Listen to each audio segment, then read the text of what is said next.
오래된 상수도관이 늘어나는 속도는 광주가 가장 빠른데 정비는 제일 늦다는 보도 전해드렸습니다. 광주의 정비 속도가 왜 느린지 살펴봤더니 바꾸거나 갈아 끼워야 할 상수도관도 씻어서 쓰고 있었습니다. 예산이 없으니 수질이라도 개선하자는 취지라는데 물 부족 상황에서 새는 물은 어떡할 건지 의문입니다. 광주시의 이상한 수돗물 예산 집행 실태를 우종훈 기자가 취재했습니다. 땅에 묻힌 지 오래된 상수도관의 비율이 전국에서 가장 높은 광주시. 상수도관을 바꾸거나 갈아 끼우는 작업보다 씻어 쓰는 걸 중시했던 광주시는 전국 유일, 전국 최고라며 자평했습니다. 세관 중심으로 해서 노후관 문제를 해결했다는 것은 제가 알기로는 전국에서 우리 광주시가 유일합니다. 어떤 상수도관은 바꾸고 어떤 것은 씻어 쓰는 걸까?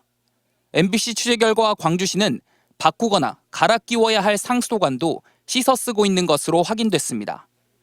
환경부 지침에 따라 5년에 한 번씩 상수도관을 정밀 조사해 정비 계획에 반영하는 용역 보고서입니다. 환경부는 직간접 조사를 통해 개별 상수도관의 등급을 매기고 이에 따라 바꾸거나 씻어 쓰게끔 하고 있는데 간접 조사 결과 바꾸거나 갈아 끼워야 할 광주 상수도관의 길이는 1290여 킬로미터에 이르렀습니다. 이 중 일부 구간을 정해 내시경 카메라를 넣거나 직접 파서 노후도를 살피는 정밀 조사에서도 대부분 교체나 갈아 끼워야 한다는 결과가 나왔습니다. 하지만 정작 광주시가 계획에 반영한 건 200여 킬로미터에 불과했고 나머지는 교체 비용의 10% 수준인 씻어 쓰는 것으로 결정했습니다. 주로 이제 수질 개선, 이제 적수에서 비롯이 됐으니까 거기에 이제 포커스를 맞췄는데 그 사업이 작년까지 해서 종료가 되고 예산이 없으니 수질 민원이라도 해결하자는 건데 오래된 상수도관을 씻어 쓰는 것이 새는 물을 잡을 대책은 될 수 없다는 지적이 나옵니다.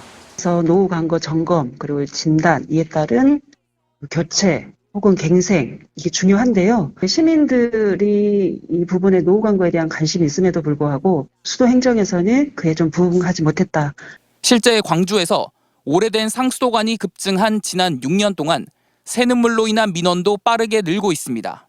물 부족이 장기화되는 상황에서 바꾸고 또 씻었으면 땜질식 대책만 반복될 것이라는 지적이 나오고 있습니다. MBC 뉴스 우종훈입니다.